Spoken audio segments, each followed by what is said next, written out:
Well, more shelters have opened to help thousands of evacuees in Houston. A new center at NRG Park welcomed the first round of Harvey victims overnight. It can hold up to 10,000 people. About 3,800 others were forced to stay the night at the overcrowded convention center.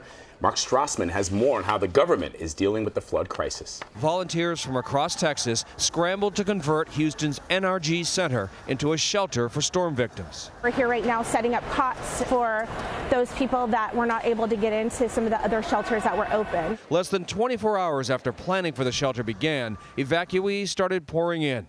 The center has made room for up to 10,000 displaced residents. Caring for these rescue victims has been a logistical challenge for Houston Mayor Sylvester Turner. Can you guarantee that the supply chains of food, water, cots are going to get through to that center in time for these folks? We have made a request on FEMA for an additional 10,000 cots and additional supplies, and we have said that we need them to get here as soon as possible. Once again, Turner defended his decision not to evacuate nearly 7 million people ahead of the storm. Are you satisfied that that plan was the right plan?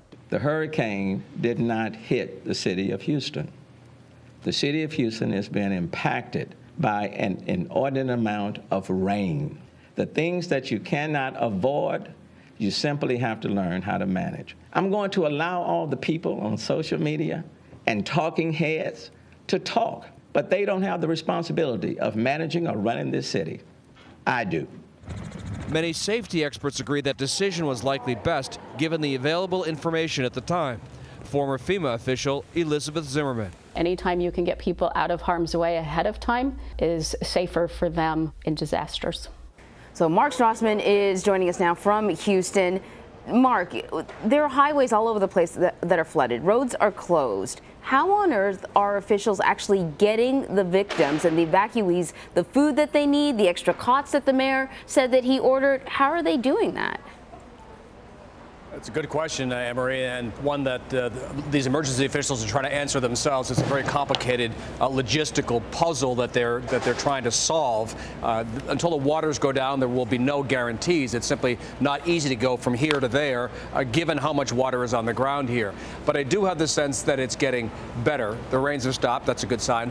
And I'm starting to hear anecdotally that some trucks are getting through. For instance, we're standing near a Hilton hotel downtown. The general manager just told me that his regular vendors made their deliveries this morning. First time in 3 or 4 days that they've been able to do that. If his trucks can get through, the trucks to the convention center behind me, where some 8,000, 8,500 or so evacuees are now housed, the trucks will be able to get through to these folks too, presumably. At least it's a good sign that they will. But no question about it. Once you pull people out of the water, you got to take care of these people. You got to give them food, you got to give them water, you got to give them a place to stay, a cot, and that remains an ongoing challenge for all these emergency officials overseeing this disaster.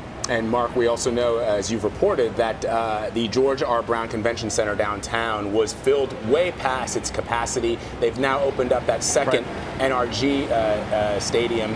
How has that helped the humanitarian situation? They've opened up 2 big centers, the center where the Houston Rockets play and the center where the Houston Texans play. 10,000 folks capacity at one, 5,000 folks capacity at the other. So that's another 15,000 folks that they can presumably handle, at least have room for. But again, Vlad, you got to take care of those people. I mean, bringing them there is one thing. So this convention center behind me has about 1,500 fewer folks than it had 24 hours ago. But if you take them to another shelter, you still have put pressure on that shelter then to feed them. So to some degree, you're just shifting the pressure as you shift the people with it. This place, when I was in it this morning, seemed calm. Most people hadn't gotten up yet, but it had a better, sort of more relaxed feel than yesterday, which was, I thought, a little bit chaotic. So with any luck, supplies are making their way today into the center. People will get fed. They have medical areas set up for people who have those kinds of issues. And so I think you're going to see progress. It won't be as quick as some people would like, but it's going to be progress. All right. Well, that's at least some good news. Mark Strassmann, thank you so much. You know what I think about, Vlad, though? I mean, we're seeing that the water is receding in some places, right? So obviously, emergency personnel are going to be able to get into areas that they haven't been to before, which means they're going to encounter other people in need who have been there since Friday and haven't been able to get help. And those shelters, every single bed is probably going to be used up. This is a long long-term issue that the residents of Houston and the surrounding area are going to be facing for weeks, if not even months. I just heard New York, New Jersey officials this morning talking on other local stations about New York and the Northeast still feeling the repercussions of Hurricane Sandy. And so what we've seen in Houston over the last couple of days is not going away. To go back even further, Katrina. I mean, New Orleans still hasn't fully recovered. Back, but it has not fully recovered. Not back to what it was before, and the population certainly has not gone back. Exactly. So it's going to be a long haul.